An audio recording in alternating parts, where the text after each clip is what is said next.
altered bowel habits with varying diarrhea and constipation. As far as he can recall, the stools were occasionally foul-smelling and bulky. Since last few months, his sleep has taken a hit with pains all over the body and frequently in his feet. He also reports enjoying BDs for 1 pack for 35 years. The patient also had decreased appetite and a reduction in overall functional mobility for the past few months. General examination. Patient is conscious, coherent and cooperative. Radar is present. No icterus, clubbing, sinuses, lymphadenopathy and edema. Systemic examination for abdomen. On inspection, elliptical in shape, umbilicus is central, vertical is thick. A vertical scar is seen above the umbilicus of approximately 5 centimeters.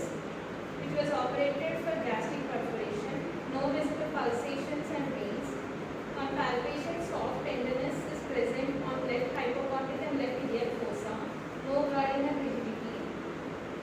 Respiratory system. On inspection, right side supraclavicular hyoid is seen. Decreased chest movements on right side. Intercostal retractions are present.